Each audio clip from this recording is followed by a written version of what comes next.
The sun blazed mercilessly overhead, casting harsh shadows across the dusty banks of the Platte River where Gabriella Montgomery sat hunched over, her once fine dress mudded at the hem and her stomach twisting with hunger so fierce it felt like knives. 3 days without food had left her light-headed and desperate, but still too proud to beg from the settlers and traders who occasionally passed by the small Nebraska trading post nearby. Gabriella's fingers traced patterns in the sandy soil as tears threatened to spill from her eyes. The year was 1867, and the promise of a new life out west had turned to ash faster than kindling in a campfire. Her journey from Boston had been arduous enough, but arriving to find her intended husband dead from cholera, and his homestead claim already seized by another family had left her stranded, penniless, and alone. The sound of approaching hoofbeats barely registered in her consciousness until a shadow fell across her bent form. She didn't look up, hoping whoever it was would simply pass by and leave her to her misery. "Madam, you've been sitting here since sunrise. Thought you might want something to eat." The voice was deep, with a slight drawl that spoke of Texas or perhaps somewhere farther south. Gabriella raised her head slowly, squinting against the sun to see a tall figure standing beside a chestnut gelding. The man held out a cloth-wrapped bundle. "I am quite fine, thank you," she replied automatically, her Boston upbringing asserting itself despite her circumstances. The stranger chuckled, a warm sound that seemed to soften the hard edges of the wilderness around them. "Begging your pardon, madam, but you don't look fine. You look half-starved and troubled. Food might help with at least one of those problems." Gabriella studied him properly now.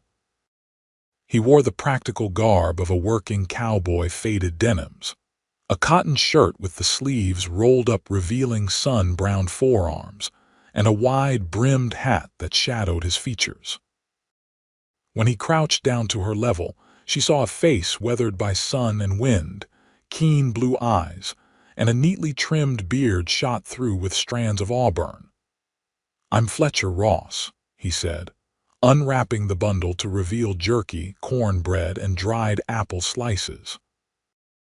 "And whatever's brought you to sit by this river looking like the world's ended, it surely can't be faced on an empty stomach." Her resolve crumbled at the sight of food. "Gabriella Montgomery," she answered, her voice barely above a whisper as she reached for a piece of jerky with trembling fingers. Fletcher nodded, settling himself on a nearby rock while she ate. He didn't press her for conversation, just filled a tin cup with water from his canteen and handed it to her when she'd finished the jerky. "Thank you," she said finally, the words inadequate for the relief that flooded through her as her stomach registered food for the first time in days. "I don't know how I'll repay your kindness. No need for repayment. Just passing through and saw someone in need." He paused, studying her with those keen eyes. "Though I am wondering what's got a lady like yourself sitting alone by a river in Nebraska territory without provisions or protection." Gabriella smoothed her skirts, a futile gesture given their rumpled, travel-stained state. "It's rather a long story. Well, madam, I've got nowhere pressing to be until sundown." Fletcher tilted his head, his expression open and without judgment.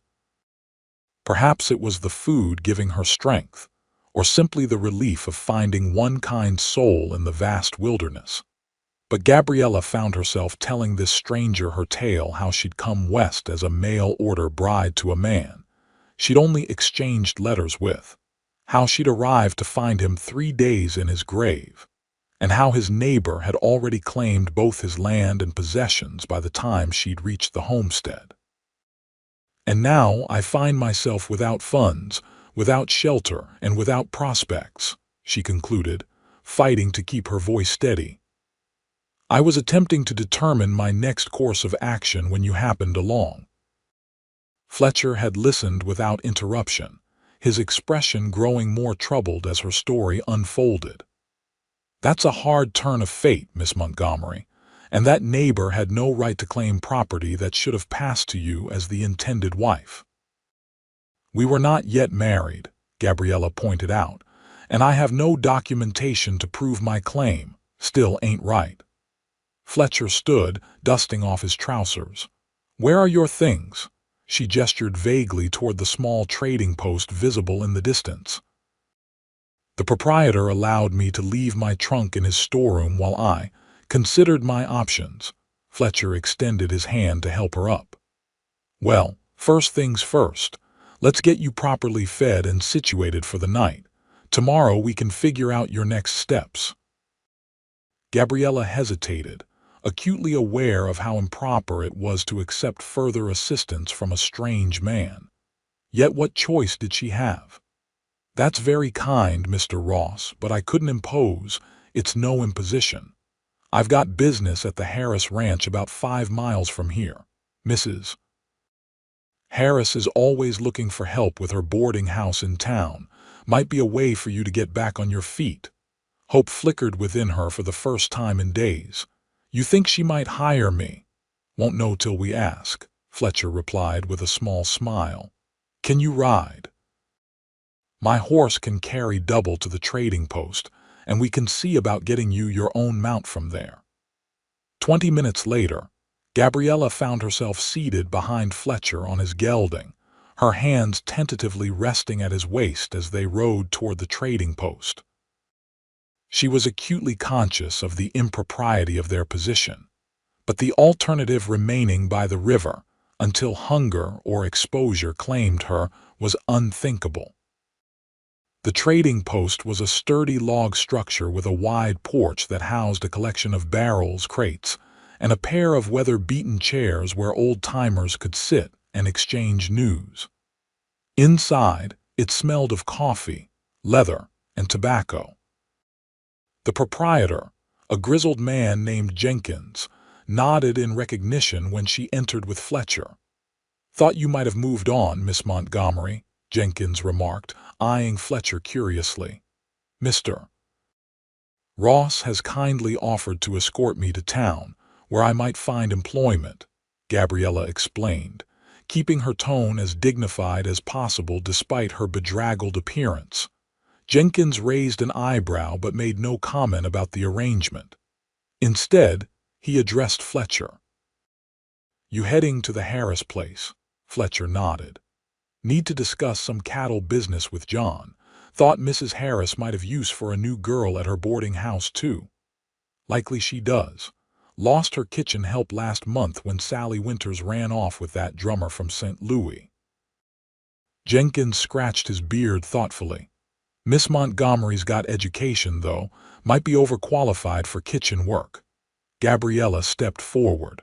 "I assure you, Mr. Jenkins, I am not above any honest labor at this point." The storekeeper's eyes softened slightly. "Well, Sarah Harris is a good woman. She'll treat you fair if Fletcher vouches for you." They arranged for Gabriella to retrieve her trunk and for Jenkins to provide a gentle mare for her to ride to town. Fletcher insisted on paying, waving away her protests with a simple, "You can repay me when you're settled." As they prepared to depart, Gabriella noticed Fletcher speaking quietly with Jenkins, who nodded and disappeared into a back room. He returned with a small package wrapped in brown paper. "For the lady," Jenkins said gruffly, handing it to Gabriella. "Just some necessaries for the road." Touched by this unexpected kindness, Gabriella thanked him sincerely. Outside, as Fletcher helped her mount the mare, she unwrapped the package to find a small jar of honey, a cake of soap, and a clean handkerchief. "Small comforts make a big difference on the frontier," Fletcher remarked, swinging into his own saddle. "Ready to ride, Miss Montgomery?" Despite her exhaustion and the uncertainty that still clouded her future, Gabriella felt something like optimism stirring within her. "Yes, Mr. Ross, I believe I am." They set off at an easy pace, following a well-worn trail that wound through rolling prairie dotted with stands of cottonwood trees. After the isolation by the river, Gabriella found herself grateful for companionship, even that of a stranger. Fletcher rode slightly ahead, occasionally pointing out landmarks or wildlife, a hawk circling overhead, a distant herd of antelope, the subtle signs of a creek bed that would be full during spring floods. "Have you been in this territory long, Mr. Ross?" she asked, curious about the man who had so unexpectedly become her benefactor. "Going on 5 years," he replied, adjusting his hat against the afternoon sun. "Came up from Texas with a cattle drive in '62 and decided to stay. The war was tearing up everything back home, and out here a man could build something without fighting over old grievances." "You're a rancher then?" Fletcher shook his head. "Not yet. Working for John Harris as his foreman, learning the business. Been saving to stake my own claim when the right piece of land comes available." "That's admirable," Gabriella said sincerely, "to have such clear purpose." He glanced back at her, a hint of a smile visible beneath his beard. "What about you, Miss Montgomery? Before circumstances brought you west, what was your purpose?" The question gave her pause. In Boston, she had been a teacher at a small ladies' academy, a position that had become untenable after her father's death left her without family or financial security. Marriage to a Western homesteader had seemed her best option for independence and security. "I taught school," she said finally. "Literature and composition primarily, but that life ended when my father passed. I came west hoping for a fresh start." "Teaching's valuable out here," Fletcher observed. "Most settlements are desperate for educated folks willing to instruct the children." Hope flared again in Gabriella's chest. "Do you think there might be such a position available in town?" "Can't say for certain, but Millbrook's growing fast. They built a proper schoolhouse last year, worth inquiring about at the least." They continued riding, the conversation flowing more easily as the miles passed.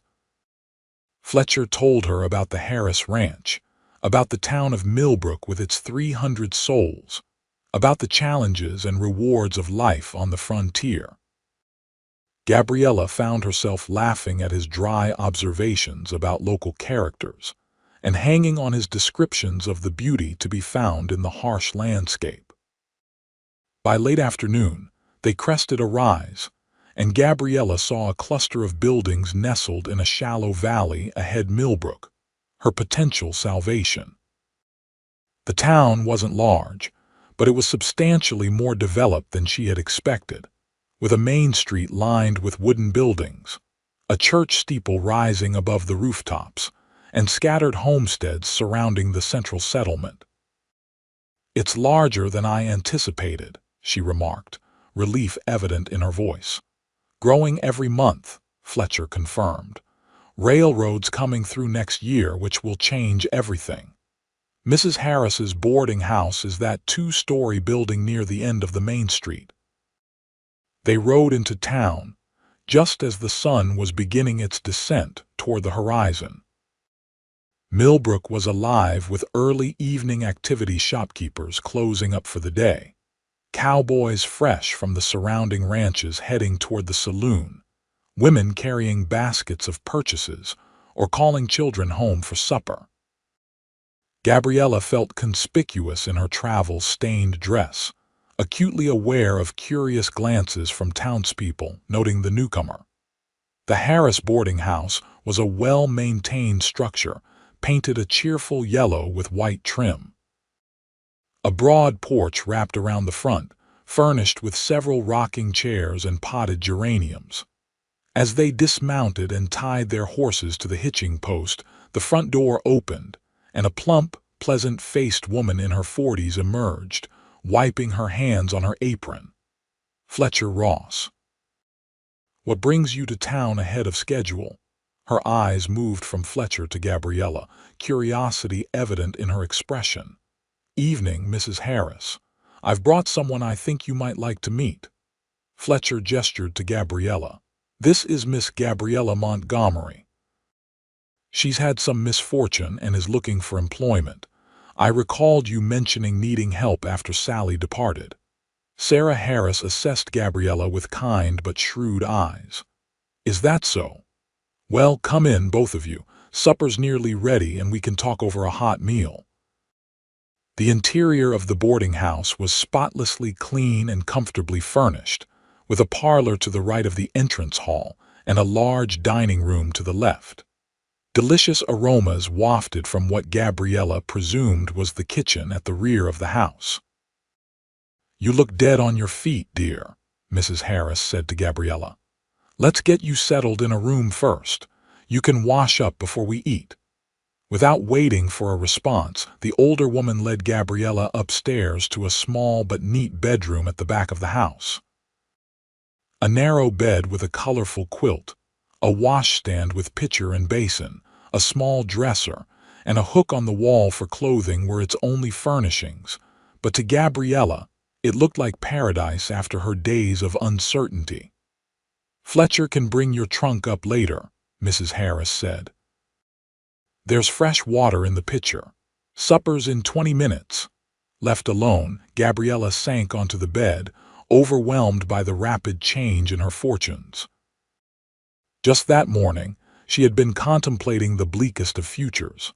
Now she had shelter, the prospect of employment, and the inexplicable kindness of strangers to thank for her salvation.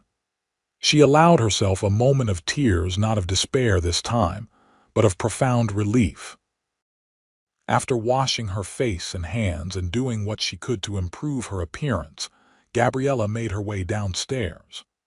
The dining room now held several people seated around a long table, presumably the boarding house's regular residents. Fletcher stood as she entered, and Mrs. Harris beckoned her to an empty chair beside him. Everyone, this is Miss Montgomery, Mrs. Harris announced. She may be joining our household staff, so make her welcome. The introductions went by in a blur. Mr. Peterson, the town's barber, the widow Collins who taught music lessons, Mr. Daniels, a clerk at the mercantile, and several others whose names Gabriella couldn't immediately recall. Everyone was polite if curious, and the conversation flowed around her as plates were passed and food was served. The meal was simple but abundant: roast beef, potatoes, green beans from Mrs. Harris's garden, fresh bread, and apple cobbler for dessert. Gabriella ate carefully, mindful of her empty stomach, but each bite seemed to restore not just her physical strength but her spirits as well. After the meal, while the other boarders retired to the parlor or to their rooms, Mrs. Harris invited Gabriella and Fletcher to remain at the table for a more detailed discussion. Now then, the older woman said, pouring coffee for the three of them. Fletcher's vouched for you, which counts for something. But I'd like to hear your story from you, Miss Montgomery. Once again, Gabriella found herself recounting the events that had brought her to this place: her journey from Boston, the discovery of her intended husband's death, and her desperate situation. Mrs. Harris listened attentively, occasionally nodding or making sympathetic sounds. That's a hard beginning, she said when Gabriella had finished. But you're not the first woman to face such trials out here, and you won't be the last. The question is, what are you looking to do now? I need employment, Gabriella replied simply. I'm willing to work in whatever capacity you might need: cooking, cleaning, serving. But, she hesitated, glancing at Fletcher, Mr. Ross mentioned that the town has a school. I was a teacher in Boston, and if there might be a position available, the school teacher. Mrs. Harris's eyebrows rose. Well now, that's interesting timing. Miss Parker just announced her engagement to the blacksmith over in Coopersville. She'll be leaving at the end of the month. The school board's been in a state about finding a replacement before the fall term. Hope surged through Gabriella. Do you think they might consider me? I have experience, though no formal references with me. I can write to the academy in Boston," Fletcher interjected. "When I take the cattle to market next month, I could post the letter from Omaha and request they send references to the school board here." Gabriella turned to him, surprised by his continued willingness to assist her. "That's very kind, but I wouldn't want to impose further. It's no imposition," he said firmly. "Besides, Millbrook needs a good teacher. The children deserve someone with proper training." Mrs. Harris watched this exchange with interest. "Well, until that's settled, I can certainly use help here. Room, board, and $2 a week. It's not much, but it would give you time to meet people in town and speak with the school board." "That's more than generous," Gabriella said sincerely. "When would you like me to begin?" "Tomorrow's soon enough. For now, rest. You look like you've been through the ringer." Mrs. Harris stood, signaling the end of their discussion. "Fletcher, John's expecting you out at the ranch, isn't he?" Fletcher nodded, rising from his chair. "Yes, madam." "I should head out there now." "Nonsense. It's nearly dark. Stay in the empty room tonight and ride out in the morning." Mrs. Harris's tone brooked no argument. "I'll add it to John's monthly account." After Mrs. Harris bustled off to the kitchen, Gabriella found herself momentarily alone with Fletcher. "I don't know how to thank you adequately," she said quietly. "If you hadn't stopped by the river today, no need for thanks," he interrupted, his expression serious. "Anyone would have done the same." Gabriella shook her head. "No, Mr. Ross, not anyone. What you've done today goes far beyond common decency, and I am truly grateful." A faint flush appeared above his beard. "Well then, you're welcome, Miss Montgomery." He cleared his throat. "I'll be around for a few days, helping with some cattle business. If you need anything, just ask Mrs. Harris to send word out to the ranch." "I will. And I hope I'll have the opportunity to repay your kindness someday." Fletcher smiled, a genuine expression that transformed his weathered face. "I reckon you will, Miss Montgomery. Frontier life has a way of evening accounts over time." With that, he bid her good night and headed out to bring in her trunk from the horse. Gabriella remained at the table, marveling at how completely her circumstances had changed in the space of a single day. From despair by the riverbank to a safe bed, and the prospect of not one but two potential positions, it seemed almost miraculous. Later, lying in the narrow bed with clean sheets and a soft pillow, Gabriella reflected on the strange turns her life had taken. The man she had traveled so far to marry was gone, a stranger to her, even in death.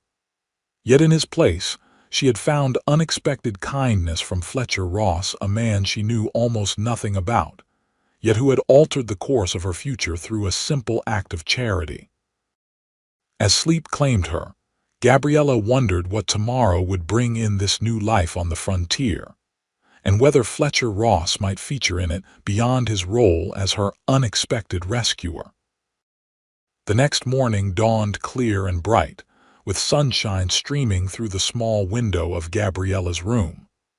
For a moment upon waking, she was disoriented, the unfamiliar surroundings confusing her sleep-addled mind.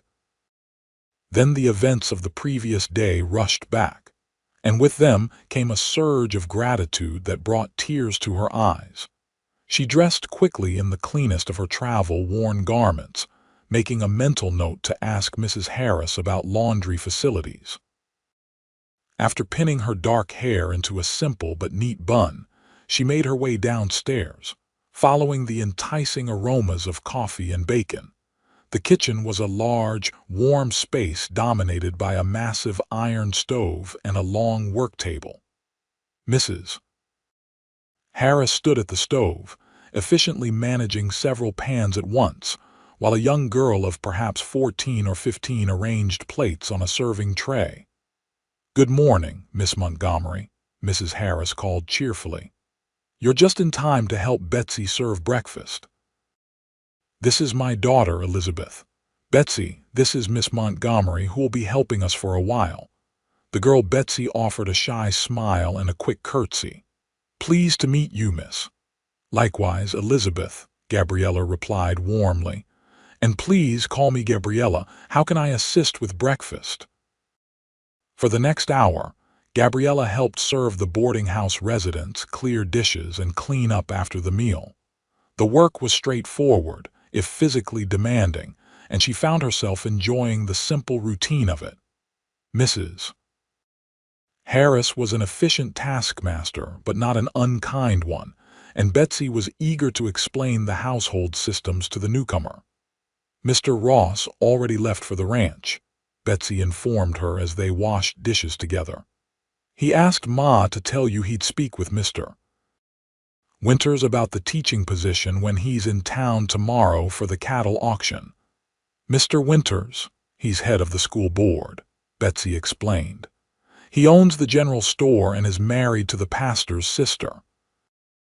Gabriella absorbed this information, touched that Fletcher had remembered her interest in the teaching position even as he attended to his own business. "Have you attended the school here, Elizabeth?" Betsy nodded, scrubbing vigorously at a stubborn spot on a plate. "Yes, miss. I finished last year. Miss Parker was nice enough, but she didn't much like teaching the older children. Said we asked too many questions." Gabriella smiled. "I've always found questions to be the sign of an engaged mind." "Really?" Betsy looked up, surprised. "Miss Parker said they were a distraction from the lesson." "The best lessons often come from pursuing those very distractions," Gabriella said, remembering her own teaching philosophy. "One question leads to another, and soon you're learning something you never expected." Betsy's expression turned thoughtful. "I hope you get the teaching job, Miss Gabriella. I think the younger children would like that way of learning." After the breakfast cleanup, Mrs. Harris outlined Gabriella's duties, helping with meal preparation and service, assisting with cleaning the common areas, and turning down beds in the evenings. The work was not dissimilar to what Gabriella had done in her father's house after their housekeeper had been let go due to financial constraints, though on a larger scale. "Normally, you'd have Sundays off," Mrs. Harris explained, "but you're welcome to attend church with us in the morning. It's a good way to meet people in town." "I would appreciate that," Gabriella replied. Making connections within the community would be essential, especially if she hoped to secure the teaching position. The day passed in a blur of activity. Gabriella helped prepare and serve the midday meal for the boarders, dusted and swept the parlor and dining room, and assisted Mrs. Harris with preparing dough for the next day's bread. By late afternoon, her back ached and her hands were raw from hot water and soap, but she felt a sense of accomplishment that had been missing from her life for some time. "You're a good worker," Mrs. Harris commented as they sat down for a quick cup of tea before beginning dinner preparations. "Got those Boston manners, but not afraid to get your hands dirty. That'll serve you well out here." "Thank you," Gabriella said, touched by the compliment. "I'm grateful for the opportunity." Mrs. Harris studied her thoughtfully. "Fletcher seemed mighty concerned about your welfare." "Known him long, have you?" Gabriella felt a flush rise to her cheeks. "No, not at all. We only met yesterday when he found me by the river. His kindness was entirely unexpected and undeserved." Mrs. Harris sipped her tea. "Fletcher's a good man. Serious about his work. Doesn't frequent the saloon like most of the cowboys. Sends money back east to his widowed mother every month. John says he's the best foreman he's ever had." Unsure how to respond to this assessment, Gabriella merely nodded. Mrs.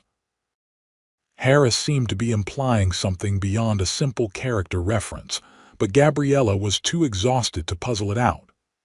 "Well," Mrs. Harris said, rising from the table, "we'd best start on dinner. The merchants close up shop at 5, and Mr. Daniels and Mr. Peterson will be expecting hot food on the table when they return." The evening meal was another busy affair, with all 8 current residents of the boarding house gathered around the long table. Conversation flowed freely, with much of it directed at Gabriella as the newcomer. Where was she from originally? What brought her west? Did she have family? How long did she plan to stay in Millbrook? She answered as honestly as she could while maintaining her dignity, leaving out the more desperate aspects of her situation. To her relief, the boarders seemed to accept her presence without undue suspicion, treating her more as a potential neighbor than as hired help. After dinner, while Betsy cleared the table, Mrs. Harris drew Gabriella aside. "I nearly forgot Fletcher left something for you before he rode out this morning." She handed Gabriella a small paper-wrapped package. Said it was a necessity he forgot to mention yesterday. Curious, Gabriella unwrapped the package to find a small leather-bound notebook and a pencil. A note tucked inside the front cover reads simply, "For planning your lessons. Fr." The thoughtfulness of the gift brought a lump to Gabriella's throat. How had he known that the loss of her teaching materials had been one of the smaller but still painful aspects of her current situation? The simple notebook represented not just practical assistance, but faith in her abilities and her future. "That was considerate of him," Mrs. Harris remarked, watching Gabriella's reaction closely. "Yes," Gabriella agreed softly, running her fingers over the smooth leather cover. "More than he knows."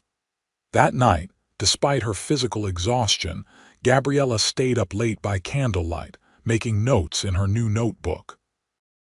She outlined potential lessons for different age groups, jotted down titles of books she hoped the school might have, and sketched out a schedule for a typical school day. The familiar exercise of planning curriculum soothed her, connecting her to her former life while pointing toward a potential future. The next day followed a similar pattern of work, though Mrs. Harris insisted Gabriella take an hour in the afternoon to visit the mercantile and purchase a few necessities. She advanced Gabriella a portion of her first week's wages for this purpose, brushing aside thanks with practical advice about which items offered the best value. The mercantile was run by Howard Winters, the school board president Betsy had mentioned. He was a thin, bespectacled man with a precise manner of speaking and meticulous attention to detail traits Gabriella imagined served him well in both his business and his role overseeing the school. "Mrs. Harris mentioned you might be interested in the teaching position," he said when she introduced herself. "We're in quite a predicament with Miss Parker leaving. The fall term begins in just over a month." "I would certainly be interested in discussing the position," Gabriella confirmed. "I taught for 3 years at the Radcliffe Academy for Young Ladies in Boston." Mr. Winters's eyebrows rose. "Indeed. That sounds most impressive. The board is meeting tomorrow evening at the schoolhouse. Perhaps you would care to attend and discuss your qualifications." "I would be honored," Gabriella replied, hope rising within her. She completed her purchases: a bar of soap, hair pins, a small bottle of rosewater, and a length of ribbon to refresh her bonnet, and returned to the boarding house with a lighter step than she'd had in weeks. The prospect of returning to teaching, to having a position of respect in the community and doing work she loved, filled her with renewed purpose. Upon her return, Mrs. Harris informed her that Fletcher had stopped by while she was out. Said the cattle auction went well, and he'd be back in town tomorrow for the school board meeting. Seemed quite interested in making sure you'd be attending. Gabriella felt a flutter of something gratitude, certainly, but perhaps something more at the news that Fletcher continued to take an interest in her welfare. Did he say anything else? Just that he'd reserved a special heifer from the auction proceeds for the ranch's breeding program. "Man talks more about cattle than anything else," Mrs. Harris said with a chuckle, "but he did make a point of asking how you were settling in." The next day passed slowly for Gabriella, anticipation of the evening's meeting making each hour seem to drag. She threw herself into her work, helping Mrs. Harris with a thorough cleaning of the parlor and assisting Betsy with the week's baking. By late afternoon, she was almost grateful for the distraction of work to keep her nerves at bay. At Mrs. Harris's insistence, Gabriella took extra time to prepare for the meeting, washing her hair and pressing her best dress, a modest navy blue cotton with white piping that had survived the journey relatively unscathed. She pinned her dark hair in a neat chignon and added the new ribbon to her bonnet, transforming it from travel-worn to respectably modest. "You look very proper," Mrs. Harris approved when Gabriella came downstairs. "Just right for a schoolteacher, respectable without being intimidating." "Do you think they'll consider me seriously?" Gabriella asked, unable to keep the anxiety from her voice. "They'd be fools not to," Mrs. Harris replied firmly. "But don't tell them I said so. Howard Winters thinks highly enough of himself as it is." The schoolhouse was a simple but well-constructed building at the edge of town, set back from the main street with a yard of packed earth in front that presumably served as a play area for the children. As Gabriella approached, she saw several horses and a buggy tied to the hitching post outside, indicating the board members had already arrived. She paused at the door, taking a deep breath to steady herself. This meeting could determine the entire course of her future in Millbrook. Just as she raised her hand to knock, she heard the approach of hoofbeats and turned to see Fletcher Ross riding toward the schoolhouse. He dismounted in one fluid motion and secured his horse beside the others. "Evening, Miss Montgomery," he called, removing his hat as he approached. "Hoped I'd catch you before the meeting started." "Mr. Ross," she greeted him, suddenly conscious of her appearance in a way she hadn't been moments before. "Mrs. Harris mentioned you'd stopped by yesterday. Had some business in town," he explained, coming to stand beside her. In the fading evening light, she noticed he'd trimmed his beard and wore a clean shirt under his vest, small concessions to formality that suggested he'd made an effort for the meeting. "Thought I'd attend tonight, if you don't mind. John Harris is on the school board, and he asked me to represent the ranch's interests." "Of course," Gabriella replied, touched by his continued support. "I appreciate your presence." Fletcher studied her for a moment, his blue eyes thoughtful. "You look like a proper school teacher," he said finally. "They'd be lucky to have you." Before Gabriella could respond to the unexpected compliment, the door opened, revealing Howard Winters. "Ah, Miss Montgomery, right on time, and Fletcher didn't expect to see you here." "John asked me to sit in," Fletcher explained, replacing his hat. "Ranch has 5 children who'll be attending school this fall. Wanted to make sure their education's in good hands." Winters nodded, accepting this explanation. "Well, come in, both of you. We're just about to begin." The interior of the schoolhouse was a single large room with rows of desks facing a teacher's desk on a small raised platform. At the back of the room, a table had been set up where 4 men and 1 woman were already seated. The school board, Gabriella presumed. Winters made the introductions. Pastor Thomas Grant, James Miller, the town's doctor, Sarah Payton, the wife of the bank manager, and Walter Davis, a successful farmer whose 3 children attended the school. John Harris, who would normally have been present, was represented by Fletcher.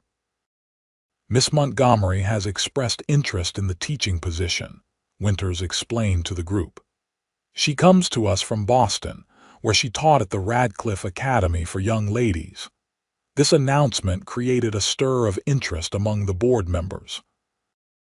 Radcliffe was a prestigious name even out here on the frontier, and Gabriella could see she had captured their attention. "Please, tell us about your experience, Miss Montgomery," Pastor Grant invited, his expression kind. Taking a deep breath, Gabriella began to outline her qualifications, her own education at a women's seminary in Massachusetts, her 3 years teaching literature, composition, and basic mathematics to girls aged 8 to 16, and her philosophy of education that emphasized both practical knowledge and critical thinking. While I understand that teaching in Millbrook would differ significantly from my experience in Boston, she concluded, the fundamental principles remain the same. Every child deserves access to education that will prepare them for their future, whatever path that may take. And what subjects would you be prepared to teach? Dr. Miller inquired. Reading, writing, arithmetic, history, geography, basic sciences, literature, the standard curriculum, Gabriella replied confidently. I'm also proficient in music, though not to a level where I would consider myself qualified to teach it formally. The questioning continued for nearly an hour, with each board member probing different aspects of Gabriella's experience and approach. She answered honestly but strategically, emphasizing her adaptability and willingness to tailor her methods to the needs of a frontier community. Throughout the interview, Fletcher remained silent, but Gabriella was acutely aware of his presence at the end of the table, his steady gaze offering silent support. Occasionally, when a particularly challenging question was posed, she would glance in his direction and find him watching her with what appeared to be admiration. Finally, Winters cleared his throat. Well, Miss Montgomery, your qualifications are certainly impressive. However, we do have a concern about the lack of formal references. While Fletcher has kindly offered to write to your former employer, we would need verification of your credentials before making a final decision. I understand completely, Gabriella said, having anticipated this objection. I would expect nothing less. In the meantime, perhaps I might offer a demonstration lesson. You could observe my teaching methods directly. Mrs. Peyton nodded approvingly. That's an excellent suggestion. We could gather some of the children together tomorrow afternoon. I can bring the ranch children into town, Fletcher offered, speaking for the first time during the meeting. And I know the Millers and the Johnsons would send theirs if asked. Pastor Grant smiled. It seems we have a plan then.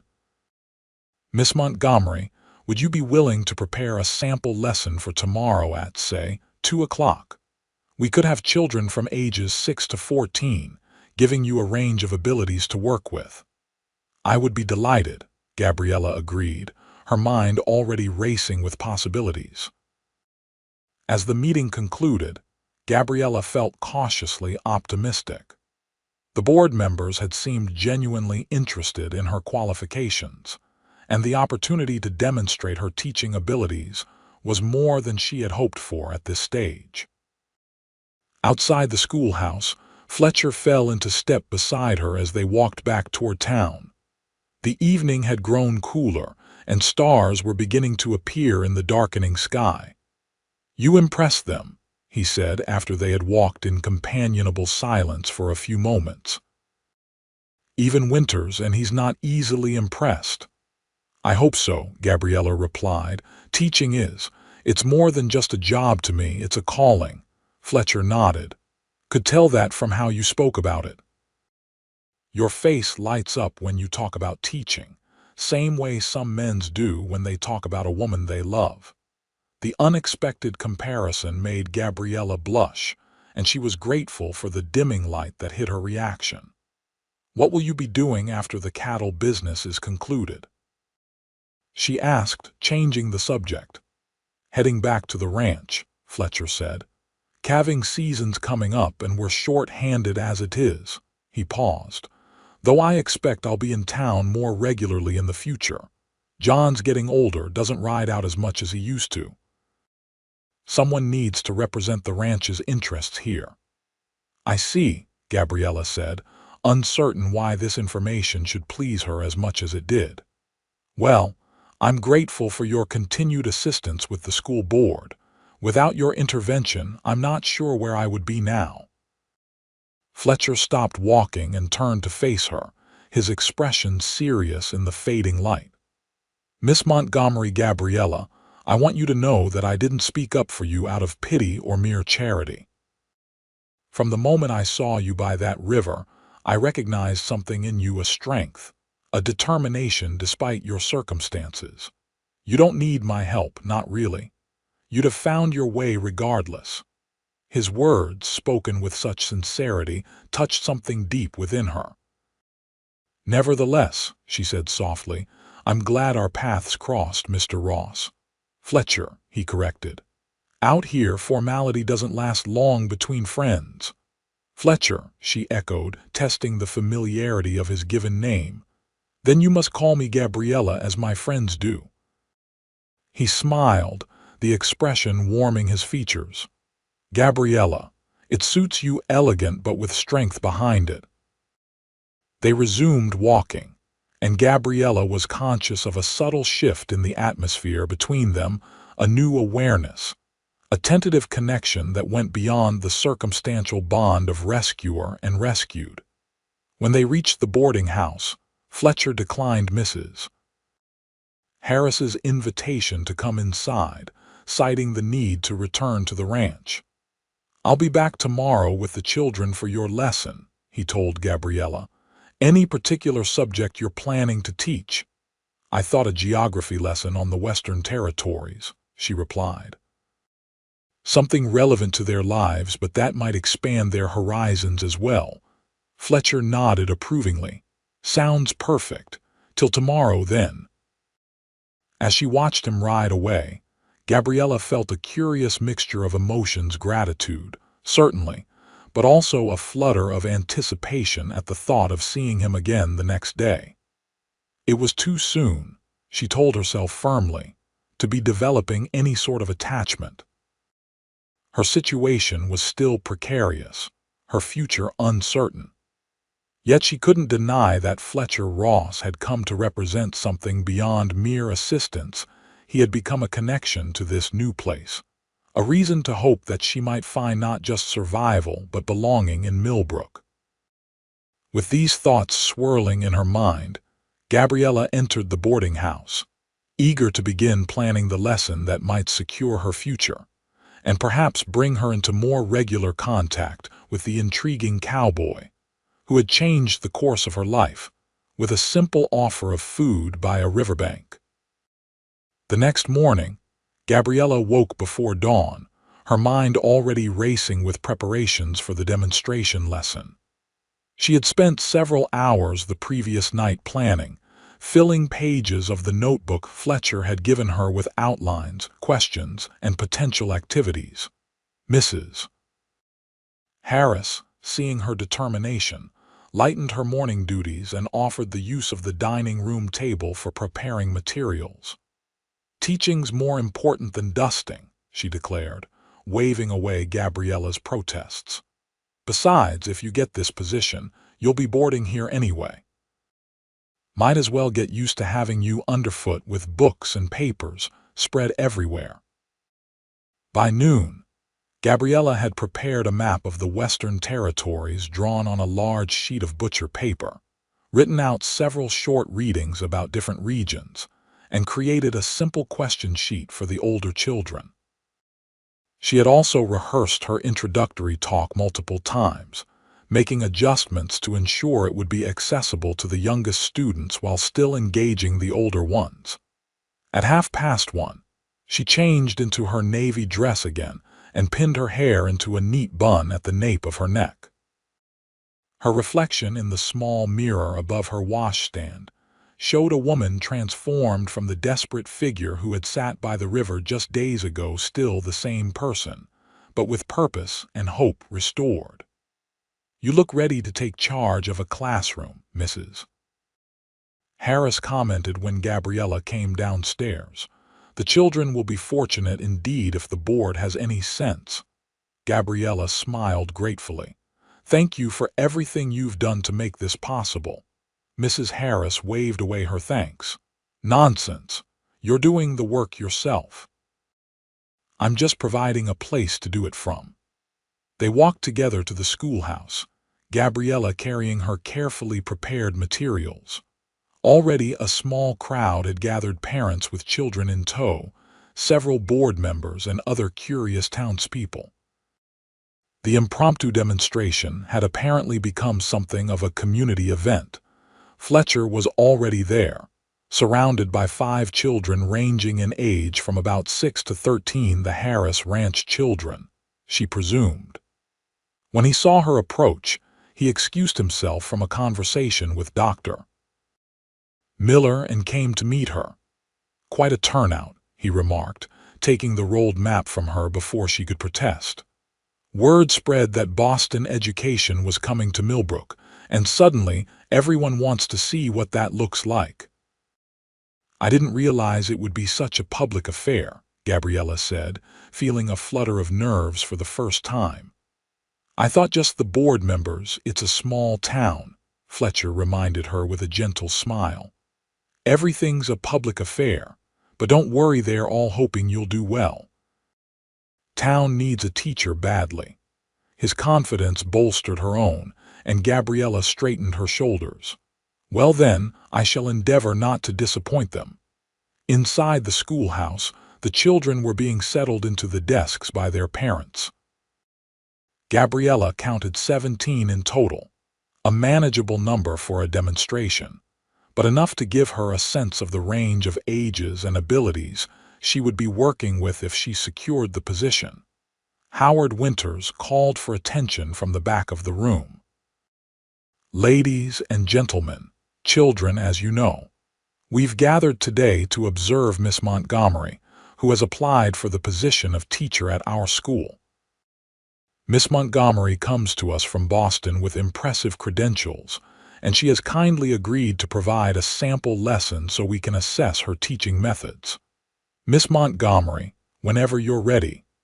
Taking a deep breath, Gabriella moved to the front of the classroom. Fletcher had hung her map on the board behind the teacher's desk, and now stepped back, giving her an encouraging nod before joining the adults standing along the walls. "Good afternoon, children," Gabriella began, her voice steady despite her nerves. "My name is Miss Montgomery, and today we're going to explore the western territories of our country. Who can tell me which territory we're in right now?" A boy of about 12 raised his hand. "Nebraska Territory, madam." "Excellent," Gabriella smiled. "And can anyone point to Nebraska on this map?" A younger girl hesitantly raised her hand, and Gabriella gently encouraged her to come to the front and show everyone. From there, the lesson flowed naturally. Gabriella involved the children actively, having them identify different territories, discussing the unique features of each region, and sharing information about the people, animals, and resources found throughout the West. For the older children, she incorporated more complex concepts about how geography influenced settlement patterns and economic development.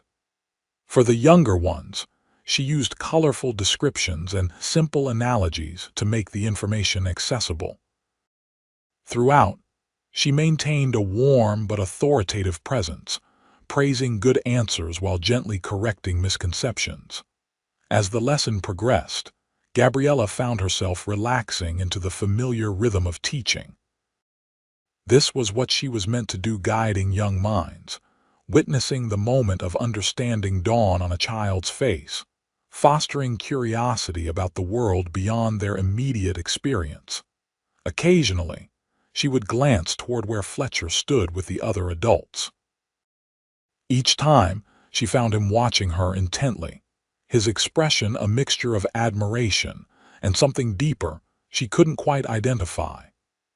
His evident approval gave her confidence an additional boost, spurring her to make the lesson as engaging and informative as possible. After 45 minutes, Gabriella brought the demonstration to a close with a brief review of what they had learned. "And so you see," she concluded, "while each territory has its own distinct character, Together they form a rich and diverse region that will shape the future of our nation. Thank you all for being such attentive students today. There was a moment of silence, and then applause broke out not just from the adults but from the children as well. Several of the younger ones looked disappointed that the lesson was ending, which Gabriella took as the highest compliment a teacher could receive. Howard Winters stepped forward. "Thank you, Miss Montgomery, for that most illuminating demonstration. The board will convene briefly to discuss our observations. If you would be so kind as to wait outside." Gabriella nodded and made her way through the crowd of parents and children, many of whom stopped her to express their appreciation for the lesson. Outside on the schoolhouse steps, she took a deep breath of the fresh air, allowing herself to acknowledge the exhilaration of teaching again after months away from the classroom. "You were magnificent," came Fletcher's voice from behind her. She turned to find him leaning against the doorframe, his expression warm with admiration. "Do you really think so?" "I know so," he replied with conviction. Could see it in the children's faces. Even Billy Peterson was paying attention, and that boy can't sit still for grace before supper, according to his father. Gabriella laughed, the release of tension making her almost giddy. "I enjoyed it immensely. I've missed teaching more than I realized." "It shows," Fletcher said simply. "Teaching isn't just what you do, it's who you are." The insight, spoken so plainly yet with such perception, touched Gabriella deeply. "Yes," she agreed softly. "I suppose it is." They were interrupted by Howard Winters calling Fletcher back inside. "The board would like a word with the ranch representative," he announced formally. Fletcher squeezed Gabriella's hand briefly. "For luck," he murmured before following Winters back into the schoolhouse. The next 15 minutes were among the longest of Gabriella's life. She paced the small yard in front of the schoolhouse, alternating between confidence in her performance and anxiety about the board's decision. What if they still insisted on waiting for formal references? What if another candidate had already been approached? What if the schoolhouse door opened and the board members filed out, followed by Fletcher? Howard Winters approached Gabriella, his expression unreadable behind his spectacles. "Miss Montgomery," he began formally, "after careful consideration and in light of your impressive demonstration today, the board would like to offer you the position of teacher at Millbrook School, effective immediately, with formal confirmation to follow upon receipt of your references." Relief and joy surged through Gabriella. "Thank you, Mr. Winters and all of you," she added, looking at each board member in turn. "I accept with great pleasure and promise to serve the children of this community to the best of my abilities." Pastor Grant stepped forward to shake her hand. "Welcome to Millbrook, Miss Montgomery. The school term begins on the first Monday of September. That gives you just over a month to prepare your curriculum and familiarize yourself with our textbooks and materials. The salary is $40 per month during the school term," Mrs. Payton added. "Paid at the end of each month. The position includes accommodations at the boarding house, which the town subsidizes for the teacher." "That's most generous," Gabriella replied, still somewhat dazed by the sudden transformation of her prospects. As the board members dispersed, many of the parents came forward to introduce themselves properly and express their approval of her appointment. It was overwhelming but heartening to receive such a warm welcome from the community. Throughout it all, Fletcher remained nearby, not intruding but providing a reassuring presence. Only when the crowd had thinned did he approach her again. "Congratulations, schoolteacher," he said, his blue eyes crinkling at the corners. "Looks like you've found your place in Millbrook." "Thanks in large part to you," Gabriella replied sincerely. Fletcher shook his head. "You earned that position all on your own. I just made a few introductions. Nevertheless, I'm grateful." She hesitated, then added, "Will you be returning to the ranch now that your business in town is concluded?" "For a few weeks," he confirmed. "But as I mentioned, I'll be back regularly, and I'll make a point of being here for the first day of school. Wouldn't want to miss seeing Miss Montgomery in her proper classroom." The thought of seeing him again sent a flutter through Gabriella's chest that she was not yet ready to examine too closely. "I would like that," she said simply. As they walked back toward town together, Gabriella felt as though she were walking into a future suddenly full of possibilities, a teaching position that would allow her to use her talents, a community that had welcomed her, and the prospect of developing a friendship, or perhaps something more, with the man who had found her at her lowest moment and helped her find her way to a new beginning. The following weeks passed in a whirlwind of activity as Gabriella prepared for the start of the school term. She spent hours in the schoolhouse, taking inventory of the available books and materials, organizing the classroom, and developing lesson plans for students ranging from 6 to 16 years old. The school board provided a modest budget for additional supplies, which Gabriella used judiciously to purchase slates for the younger children, maps of the United States and the world, and a few volumes of literature that she considered essential for the older students. Howard Winters proved surprisingly supportive, offering a discount on items purchased from his store for educational purposes. At the boarding house, Mrs. Harris helped Gabriella settle into her role as the town's teacher, introducing her to families with school-aged children and offering practical advice about community dynamics. Gabriella's duties at the boarding house gradually decreased as the start of the school term approached, though she continued to help with evening meals when her preparation work allowed. Fletcher, true to his word, rode into town periodically on ranch business. Each visit included time spent with Gabriella, helping her move heavier furniture in the schoolhouse, bringing books that Mrs. Harris had collected from ranch families for the school's small library, or simply sharing a cup of coffee on the boarding house porch as evening fell. During these visits, Gabriella learned more about Fletcher's background, how he had grown up on a small farm in East Texas, joined the Confederate Army more out of regional loyalty than political conviction, and headed west after the war rather than return to a home devastated by conflict.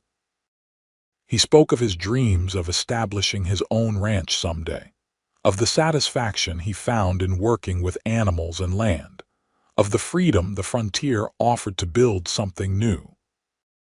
In turn, Gabriella shared stories of her life in Boston, her father's work as a professor of literature, her mother's death when Gabriella was 12, the financial hardships that had followed her father's passing, and her decision to accept a mail-order marriage as an escape from increasing poverty. "I never expected to find myself teaching again," she admitted during one of their conversations. "When I left Boston, I thought I was leaving that life behind for good." "Sometimes the path we think we're leaving leads us right back to where we're meant to be," Fletcher observed, "just by a different route." As the days passed, Gabriella found herself increasingly looking forward to Fletcher's visits, planning what stories she would share with him, what progress on the schoolhouse she could show him.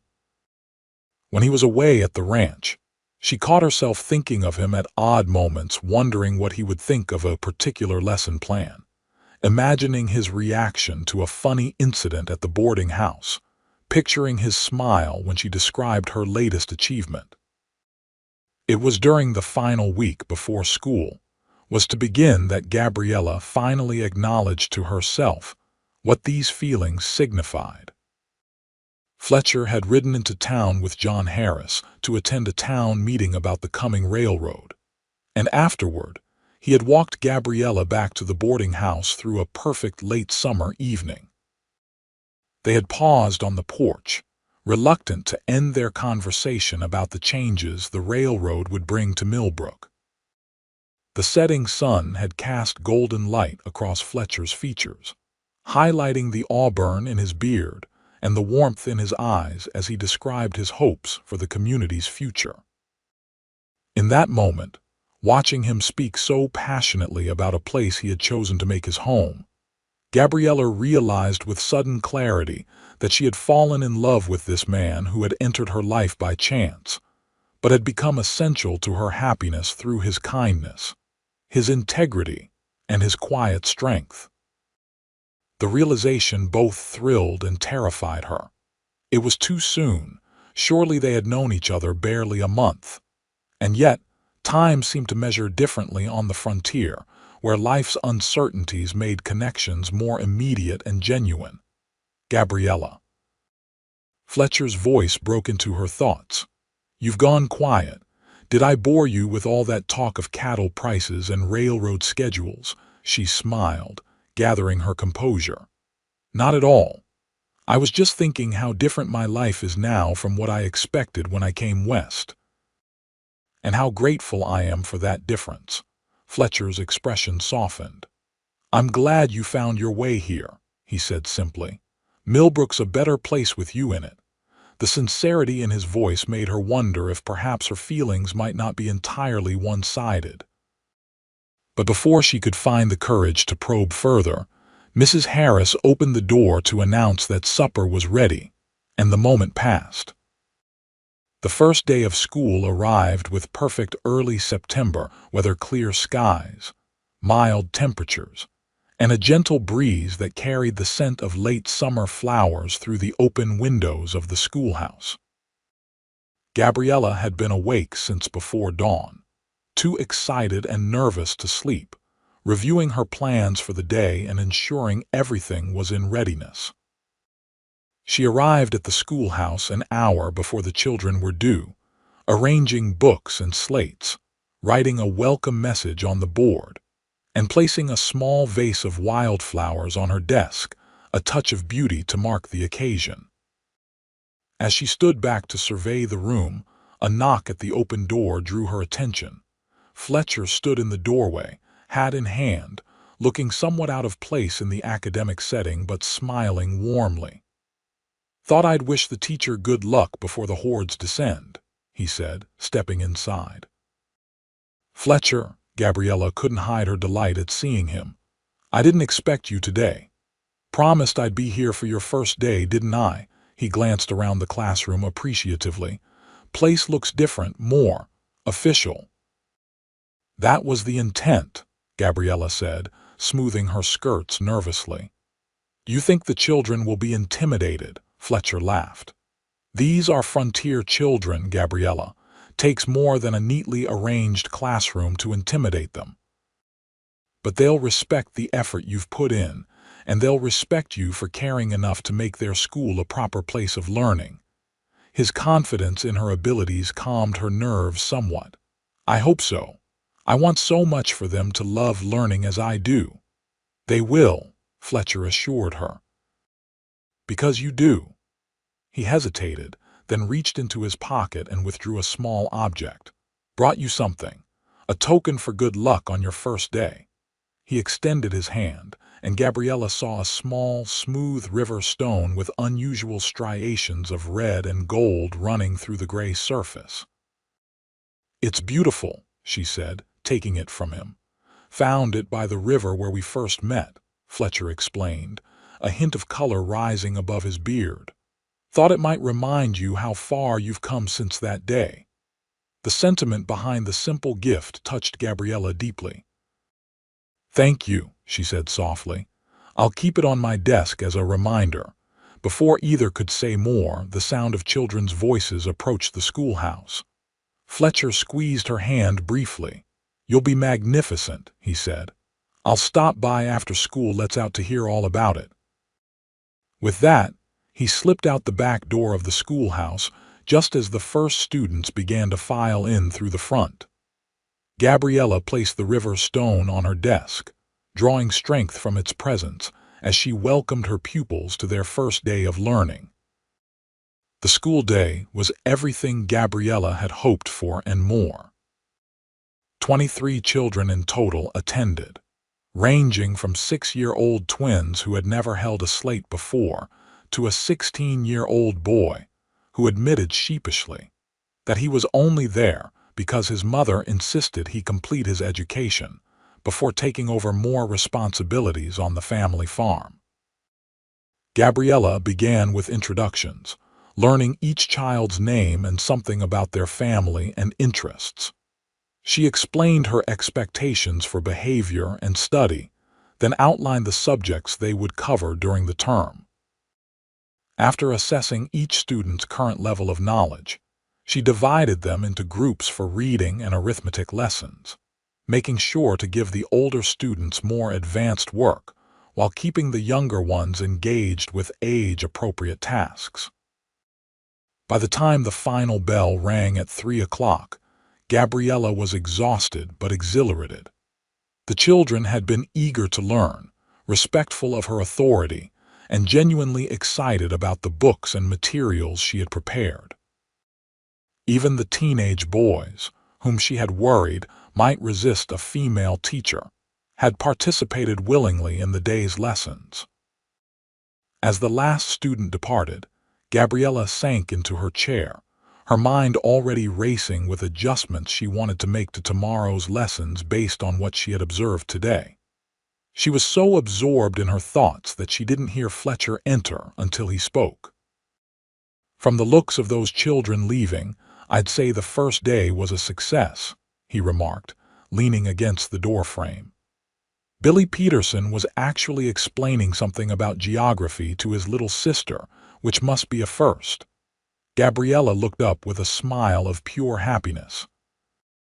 "It was wonderful, Fletcher. Truly wonderful. The children are so eager to learn, so curious about everything, and they ask such thoughtful questions, even the youngest ones." Fletcher came to perch on the edge of a student desk, his expression soft as he watched her enthusiasm.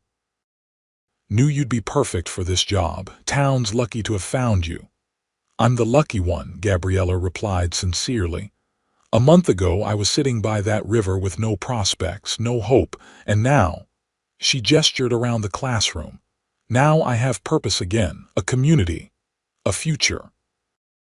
"Speaking of community," Fletcher said, "Mrs. Harris mentioned there's to be a harvest social in 2 weeks, sort of a celebration before the real work of bringing in the crops begins. There'll be music, dancing, food." "Yes, she mentioned it to me as well," Gabriella nodded.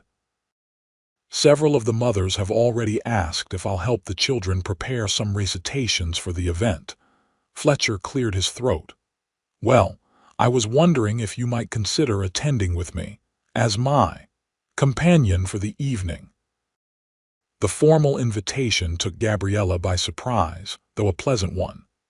"Are you asking me to accompany you to the social, Mr. Ross?" she asked, a teasing note in her voice to cover the sudden flutter of her heart.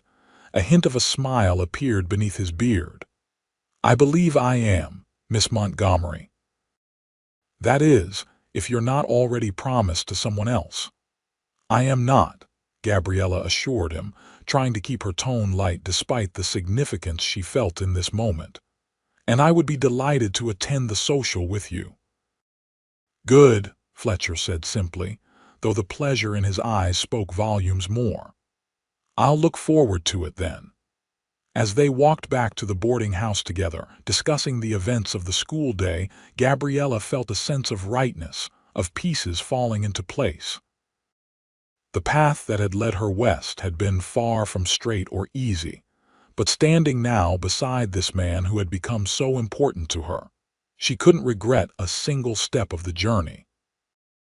The next 2 weeks passed in a blur of school days and evenings, spent preparing the children's recitations for the harvest social. Gabriella selected poems and short prose passages that celebrated the beauty of the frontier and the strength of community, working with the students during lunch breaks and after school to help them memorize and deliver their pieces with confidence. Fletcher continued to visit town regularly, often timing his arrivals to coincide with the end of the school day, so he could walk Gabriella back to the boarding house. These walks became a cherished ritual for both of them, a time to share the events of their days, discuss books or ideas, or simply enjoy each other's company in comfortable silence. As the social approached, Gabriella found herself growing increasingly nervous about attending as Fletcher's companion. While their growing closeness had not gone unnoticed in the small community Mrs. Harris, in particular, watched their developing relationship with barely concealed approval. This would be their first public appearance together in a context that suggested something beyond friendship. The evening before the social, as they sat on the boarding house porch enjoying the cool evening air, Gabriella finally voiced her concerns. "Fletcher, about tomorrow night, people will talk, about us attending together." He considered this, his expression thoughtful in the fading light. "Does that trouble you? The talk?" "Not for myself," Gabriella clarified. "But you have your position at the ranch to consider, and I'm still establishing myself as the school teacher.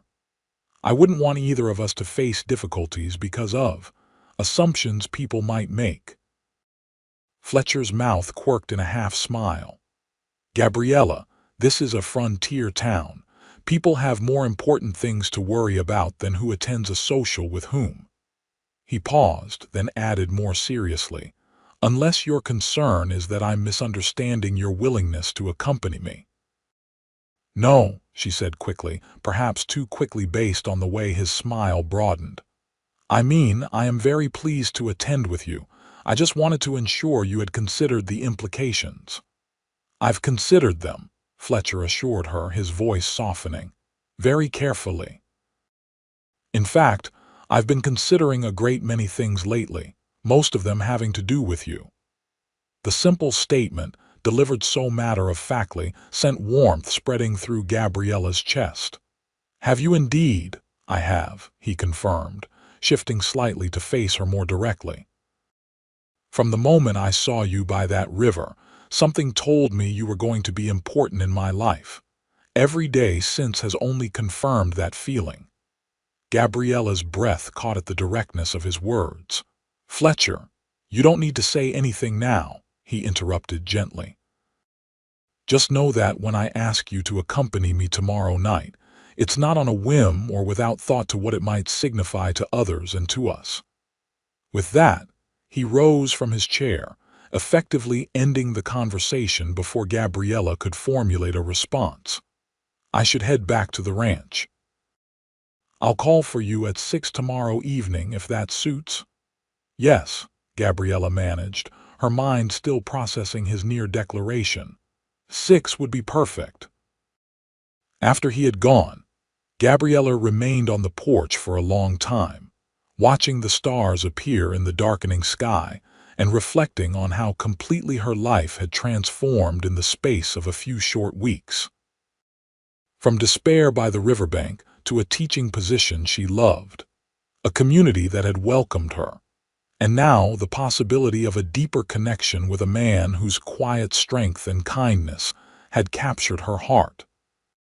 Whatever tomorrow's social might bring, Gabriella realized she was ready to embrace it and the future it might represent. The day of the harvest social dawned clear and mild, with just enough crispness in the air to hint at the coming autumn. School that day was a challenge in classroom management, as the children were far more interested in discussing the evening's festivities than in focusing on their lessons. Gabriella finally gave up on her planned arithmetic instruction, and instead had the students practice their recitations one final time before dismissing them early to prepare for the social. Back at the boarding house, Gabriella found Mrs. Harris had drawn her a bath, a luxury that required hauling and heating multiple buckets of water. "Can't have our school teacher attending her first social looking anything less than her best," the older woman declared, waving away Gabriella's thanks. "Especially not when she's being escorted by the most eligible bachelor in the county." "Mrs. Harris," Gabriella protested, feeling heat rise to her cheeks. "Fletcher and I are merely friends." "Of course you are, dear," Mrs. Harris replied with a knowing smile. "And I'm merely interested in seeing that friendship blossom properly. Now, I've pressed your green dress, the one with the lace collar. It brings out the color in your eyes." Despite her embarrassment at Mrs. Harris's obvious matchmaking, Gabriella was grateful for the older woman's assistance. The green dress was her finest, purchased in Boston before her journey west, and carefully preserved for special occasions. With her hair arranged in an elegant knot at the nape of her neck, adorned with a simple ribbon that matched her dress, Gabriella felt more like her former self than she had since arriving in Nebraska territory. At precisely 6 o'clock, there was a knock at the front door. Gabriella heard Mrs. Harris greeting Fletcher, followed by the low rumble of his voice responding. Taking a deep breath to calm her suddenly racing heart, Gabriella descended the stairs. Fletcher stood in the entrance hall, hat in hand, dressed in what was clearly his finest attire: clean dark trousers, a white shirt with no visible mending, a proper vest, and a string tie. He had trimmed his beard and slicked back his hair, transforming from working cowboy to respectable gentleman. But it was the expression in his eyes as he looked up and saw her that took Gabriella's breath away. Admiration, yes, but also something deeper, more personal. "Miss Montgomery," he said formally, though his smile belied the formality. "You look beautiful." "Thank you, Mr. Ross," she replied, matching his tone but unable to suppress her own smile. "You look quite handsome yourself." Mrs. Harris beamed at them both. "Don't you make a fine pair? Now off with you, the social will be starting and you don't want to miss the children's recitations." The harvest social was being held in the newly constructed barn at the edge of town, a community project that had been completed just in time for the celebration. As Gabriella and Fletcher approached, they could hear music and laughter spilling out into the evening air. Lanterns hung from posts around the entrance, casting a warm glow over the arriving guests. Inside, the barn had been transformed. Fresh hay bales provided seating around the perimeter, leaving the center clear for dancing. Trestle tables along one wall groaned under the weight of food brought by every family in the community: roasted meats, vegetables from late summer gardens, preserves, bread, and pies of every description. At the far end, a small group of musicians, a fiddler, a banjo player, and a man with a harmonica, were tuning their instruments. "Miss Montgomery, Mr. Ross," Pastor Grant greeted them as they entered. "Welcome to our little celebration. The children are gathering near the musicians' platform for their recitations. They're quite excited to show off what you've taught them, Miss Montgomery." "They've worked very hard," Gabriella replied. "I'm sure they'll do wonderfully." As they moved through the crowd, Gabriella was touched by how many people stopped to welcome her, introduce family members, or simply express appreciation for her work with the children. Though she had been in Millbrook just over a month, she already felt a sense of belonging that had eluded her in Boston after her father's death. Fletcher stayed close by her side, his hand occasionally coming to rest lightly at the small of her back as he guided her through the crowd. Each touch, though brief and entirely proper, sent a flutter of awareness through Gabriella. When they reached the area where her students were gathering, Fletcher leaned close to speak over the growing noise of the crowd. "I'll fetch us some refreshments while you organize your scholars," he suggested. "Cider, or perhaps punch." "Cider would be lovely, thank you," Gabriella replied, grateful for a moment to compose herself and focus on her responsibilities to her students. The children's recitations began the formal part of the evening, with Pastor Grant introducing Gabriella as our new teacher who has already made such a difference in our children's education. The pupils performed admirably. From the youngest, who needed only minimal prompting to remember their short verses, to the older students who delivered more complex pieces with genuine feeling. When the final recitation concluded, the crowd burst into enthusiastic applause. Gabriella felt a surge of pride in her students and gratitude for the community's support. As she stepped back from the makeshift stage, Fletcher appeared at her side, handing her a cup of cider and smiling warmly. "They did you proud," he said. "And you them." "They're wonderful children," Gabriella replied, taking a sip of the sweet, spiced cider. "Eager to learn, quick to understand. It makes teaching them a joy." The musicians began to play in earnest now, a lively tune that brought couples quickly to the center of the barn. Fletcher set aside his empty cup and turned to Gabriella with a formal bow that was belied by the twinkle in his eyes. "Would you do me the honor of this dance, Miss Montgomery?" Gabriella hesitated only briefly. Dancing with Fletcher would indeed confirm the speculations about their relationship. But in that moment, she found she cared less about town gossip than about the chance to be in his arms, even in the formal context of a community dance. "I would be delighted, Mr. Ross," she replied, setting her own cup aside and placing her hand in his outstretched one. Fletcher led her to the dance floor with confidence, taking her right hand in his left and placing his other hand respectfully at her waist. The touch, even through the fabric of her dress, sent a ripple of awareness through Gabriella.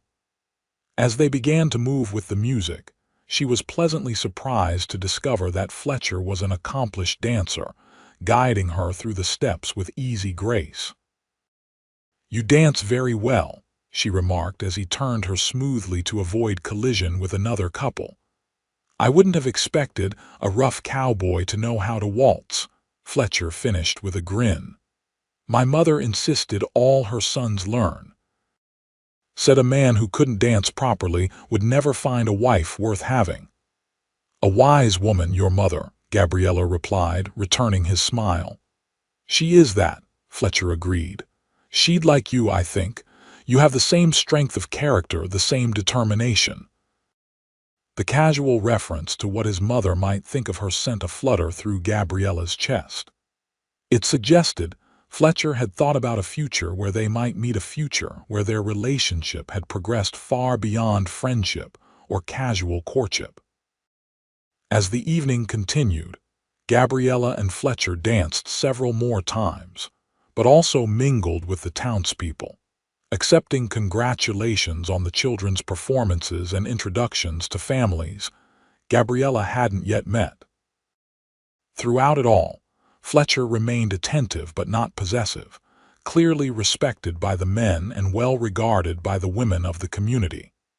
It was during a brief lull in the festivities, as they stood near the refreshment table enjoying slices of Mrs. Peterson's apple pie, that Howard Winters approached them. The storekeeper and school board president had been nothing but supportive since Gabriella had taken up her position, but something in his expression now made her wary. "Miss Montgomery, Mr. Ross," Winters greeted them formally. "I trust you're enjoying the social." "Very much, Mr. Winters," Gabriella replied. "The community has put together a wonderful celebration." Winters nodded, adjusting his spectacles in a gesture Gabriella had come to recognize as a prelude to a serious topic. "Indeed. I wanted to inform you, Miss Montgomery, that we received a response to our inquiry about your references." Gabriella tensed. While she had nothing to hide regarding her teaching credentials, the formality of Winters's approach suggested there might be an issue. "I trust everything was in order?" Fletcher asked, his tone casual but with an underlying note of protectiveness that warmed Gabriella's heart. "More than in order," Winters replied, his serious expression finally breaking into a smile. "The headmistress of the Radcliffe Academy wrote a most glowing recommendation. calling Miss Montgomery one of the finest young teachers it has been my privilege to employ, and expressing her regret at losing her to the Western Territories. Relief flooded through Gabriella. "I'm pleased to hear Mrs. Thornton responded so promptly and favorably." "Yes.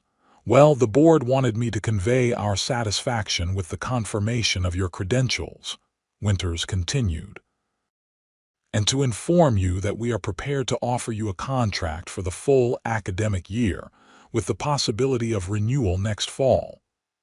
"Thank you, Mr. Winters," Gabriella said sincerely. "I'm honored by the board's confidence and very happy to accept the position on a permanent basis." "Excellent," Winters nodded. "We'll draw up the formal papers next week. Now, I believe my wife is signaling that it's time for me to partner her in the Virginia reel. Good evening to you both." As Winters moved away, Fletcher turned to Gabriella with a broad smile. "Congratulations, schoolteacher. Though I never doubted your credentials would be confirmed." "It's a relief, nevertheless," Gabriella admitted. "Now I can truly begin to think of Millbrook as home, to make longer-term plans. Plans that include staying in Nebraska territory." Fletcher asked, his tone carefully neutral despite the intensity of his gaze. "Yes," Gabriella said softly, meeting his eyes. "I've found much here that I would be reluctant to leave behind." The moment between them was charged with unspoken meaning, but before Fletcher could respond, they were interrupted by the announcement that the next dance would be the last of the evening. Without a word, Fletcher extended his hand, and Gabriella placed hers in it, allowing him to lead her once more onto the dance floor. This final dance was a slower waltz, and couples around them drew closer together than propriety might strictly allow in a more formal setting.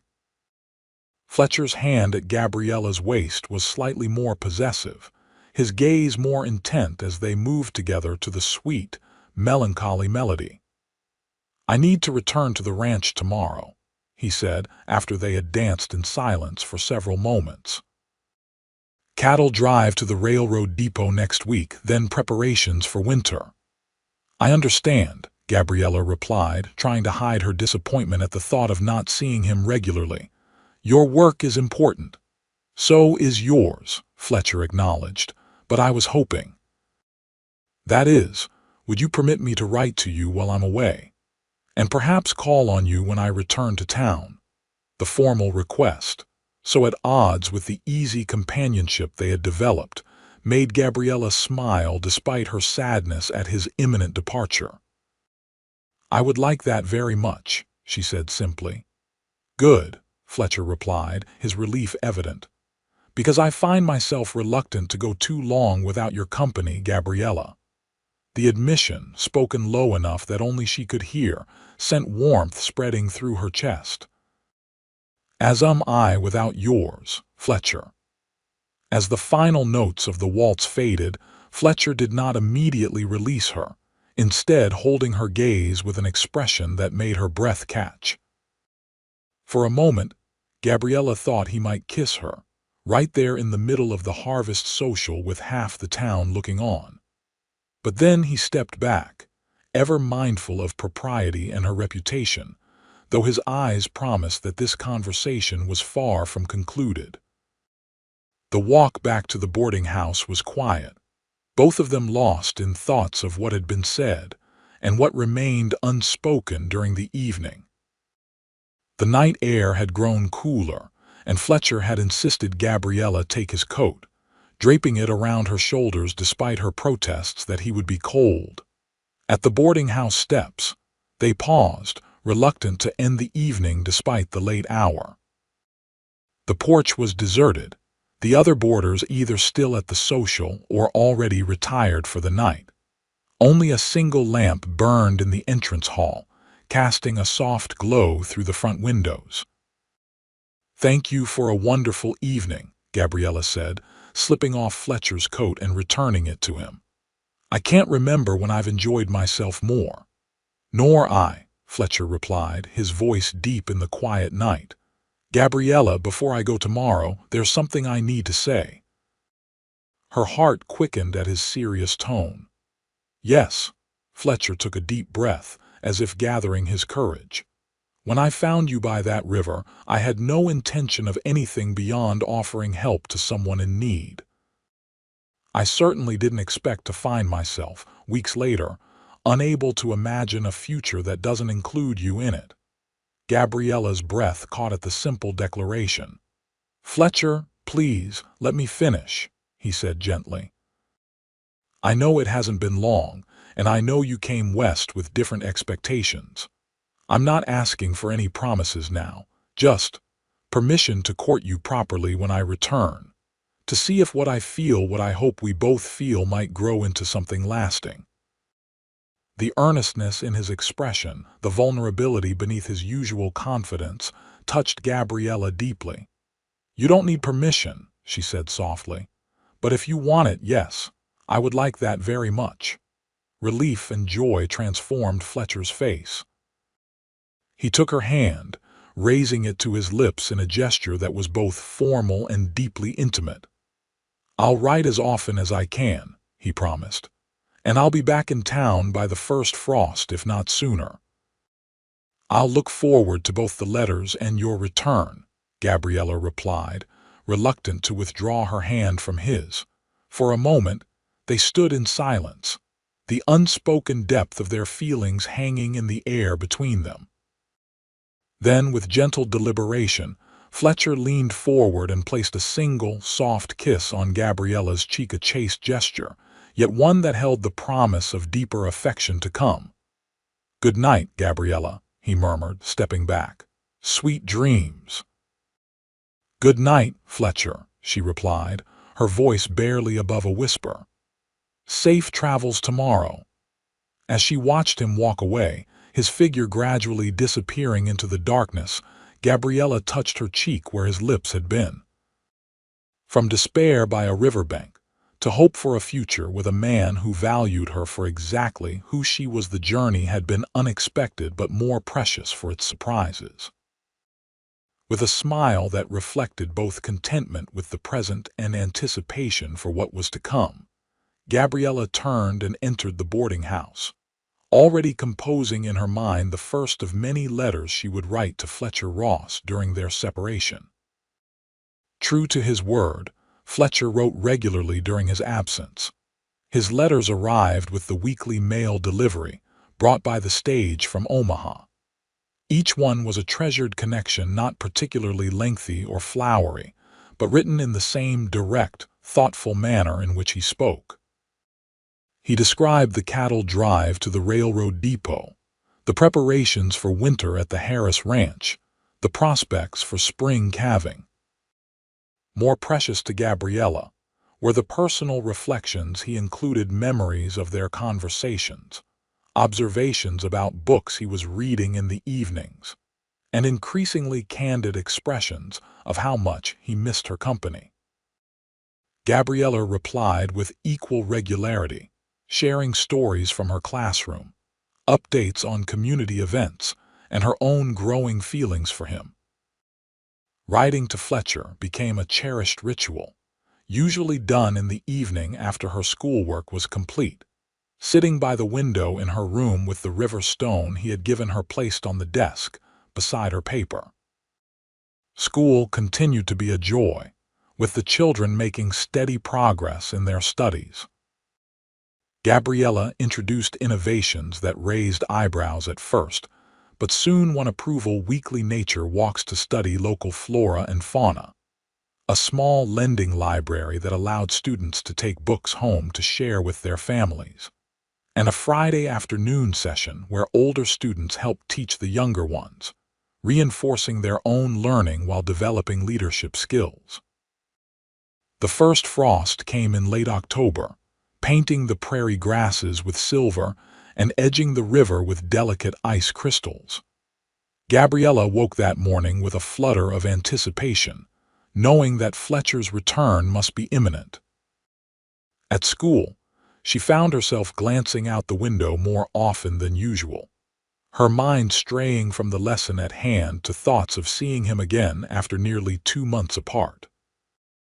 It was just after the final bell had rung and the children had departed that Gabriella heard the sound of hoofbeats approaching the schoolhouse. Her heart leapt, and she smoothed her skirts self-consciously before moving to the door. Fletcher dismounted as she appeared on the schoolhouse steps, removing his hat and smiling up at her with warmth that chased away the autumn chill. "Evening, schoolteacher," he called, his voice a balm to ears that had missed its sound. "Hope I'm not interrupting your work." "Not at all," Gabriella replied, unable to keep the joy from her voice.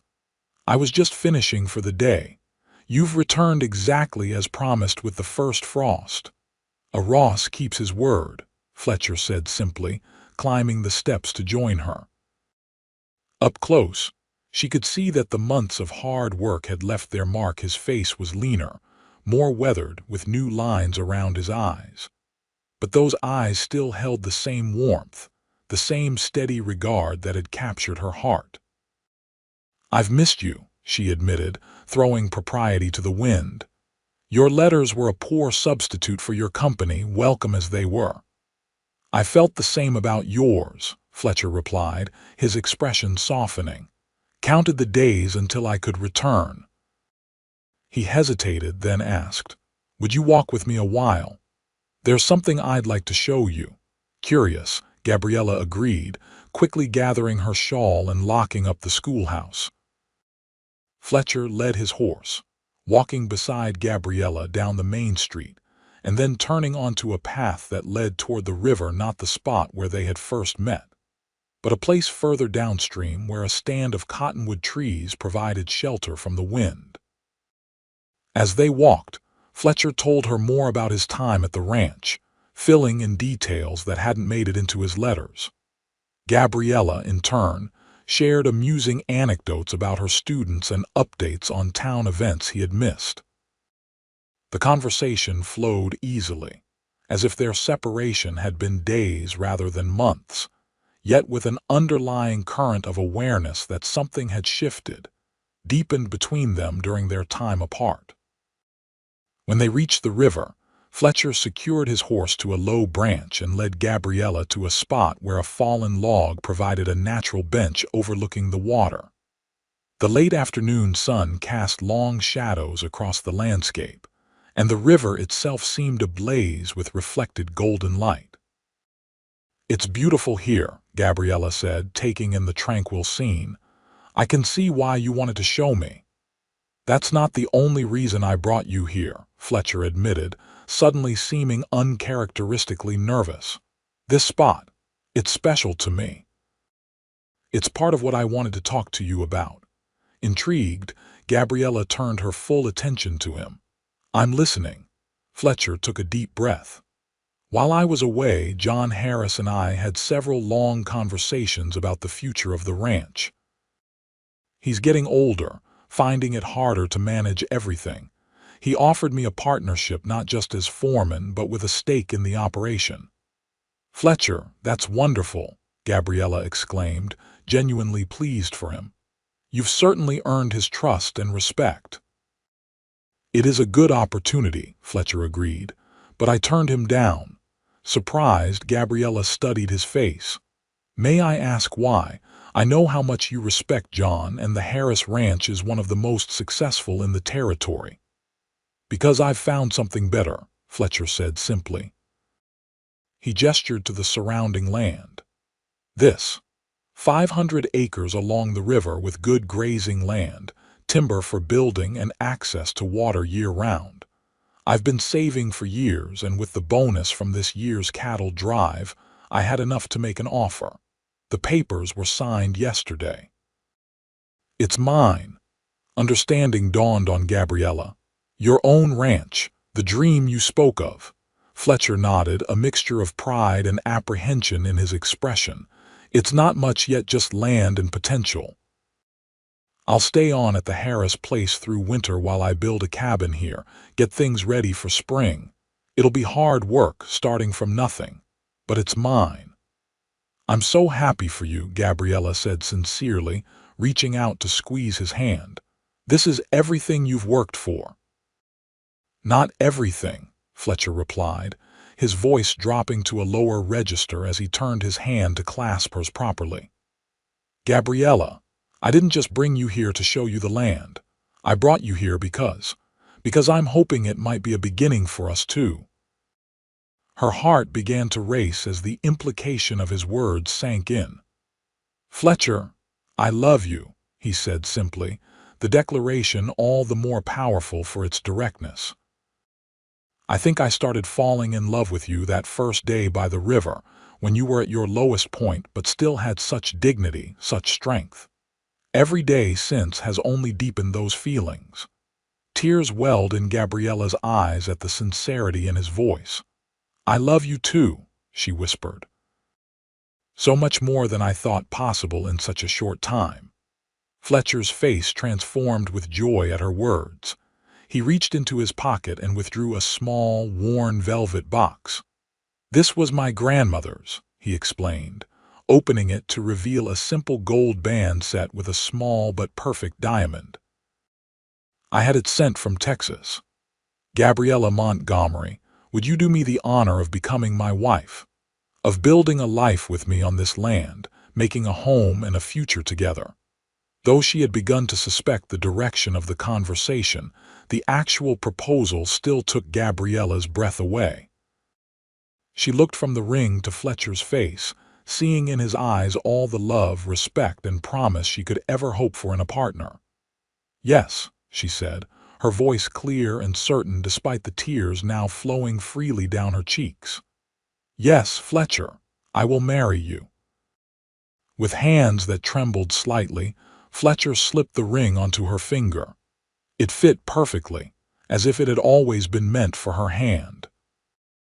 Then finally, he leaned forward and kissed her properly, not the chaste peck on the cheek of their parting, but a true lover's kiss, tender and sweet yet with an underlying passion that promised so much more.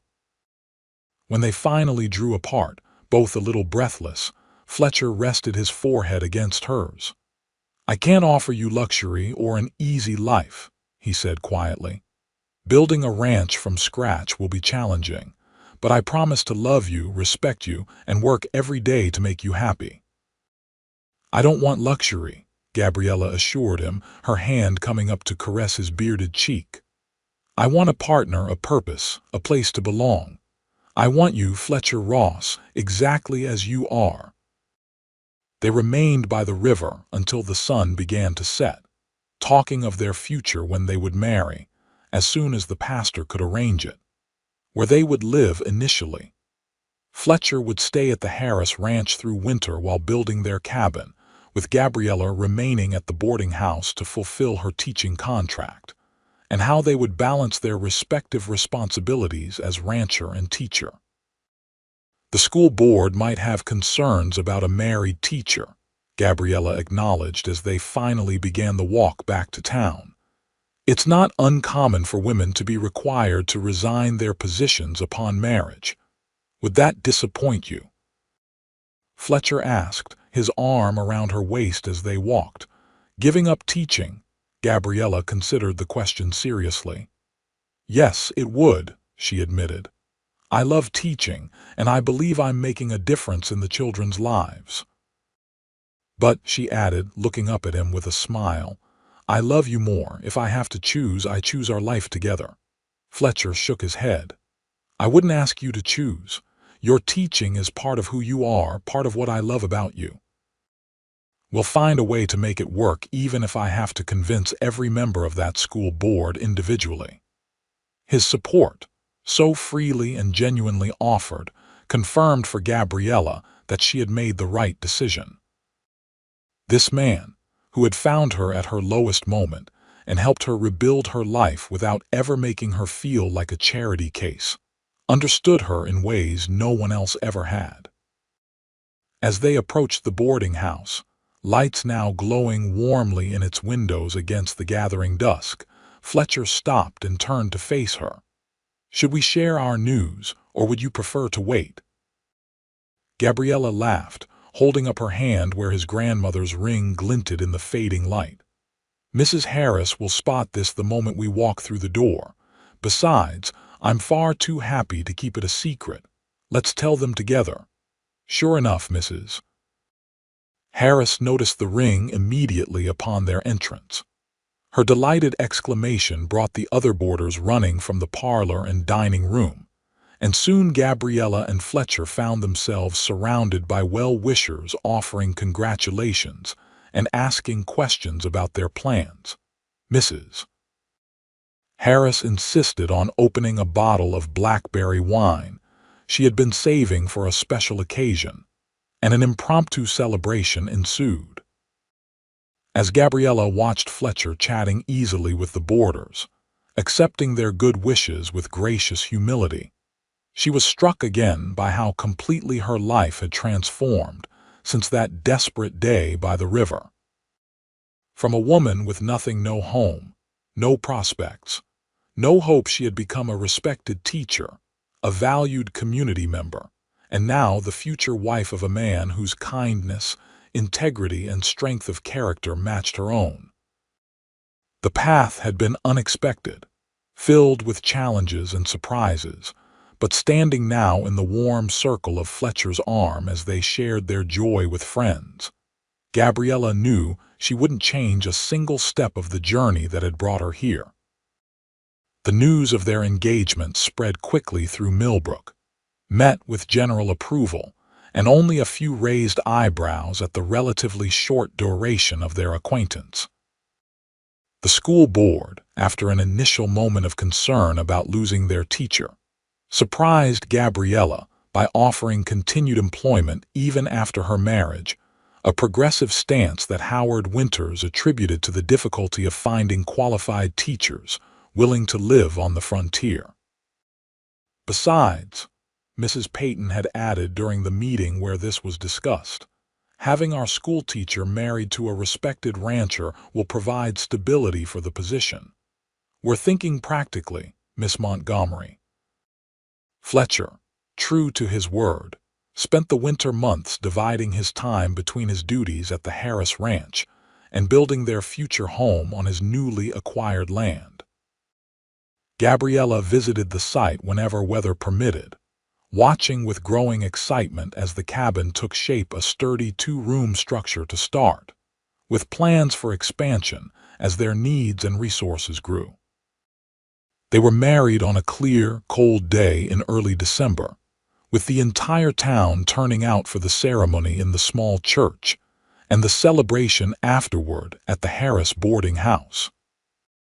Gabriella wore a new dress of deep blue wool, made by the town's seamstress with fabric ordered specially from Omaha.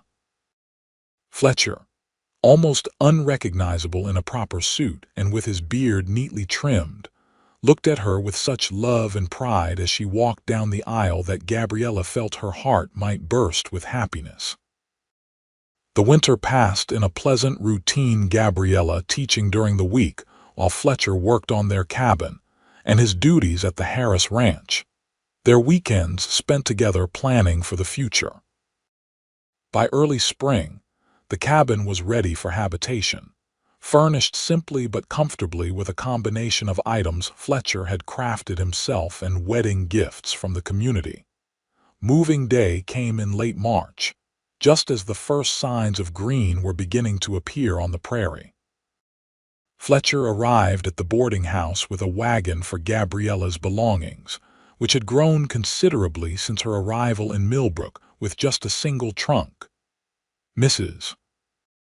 Harris presented them with a final gift, a handmade quilt for their marriage bed, and bid them farewell with suspiciously moist eyes.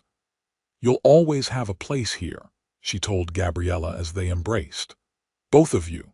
Don't be strangers just because you've got your own hearth now." The journey to their new home took less than an hour, but to Gabriella, it represented a passage between chapters of her life.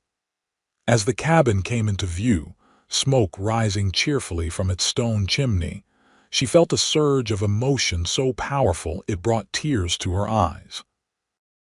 Fletcher helped her down from the wagon, then surprised her by sweeping her into his arms.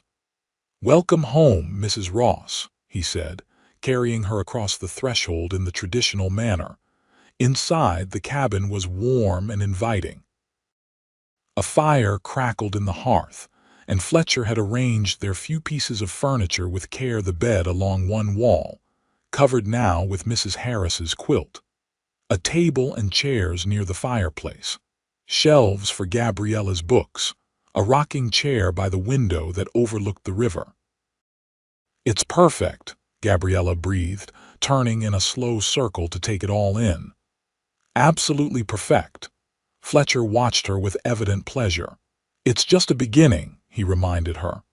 "We'll add to it as we can, another room for a proper kitchen, maybe a separate bedroom eventually." "And a nursery," Gabriella suggested softly, meeting his gaze with a smile. The implication wasn't lost on Fletcher. His eyes widened, then softened with emotion. "Are you saying—" "Not yet," Gabriella clarified quickly. "But someday. Perhaps someday soon." She moved to him, placing her hands on his chest and looking up into his beloved face. "I want a family with you, Fletcher. Children to fill this home with laughter and love." Fletcher's arms came around her, drawing her close. "Nothing would make me happier," he murmured against her hair. "A family of our own, on land of our own. It's more than I ever dared hope for." That night, as they lay together in their new bed, the sound of the river flowing nearby and moonlight streaming through the window, Gabriella reflected on the extraordinary journey that had brought her to this moment. From the despair of that day by the river to the profound contentment of being in her husband's arms in their own home, it seemed almost miraculous. "What are you thinking?" Fletcher asked, his voice low in the darkness, his hand tracing gentle patterns on her bare shoulder. "I was thinking about the day we met," Gabriella replied honestly. "How close I came to turning away your offer of food out of pride or fear." Fletcher's arms tightened around her. "I'm grateful every day that you didn't," he said simply.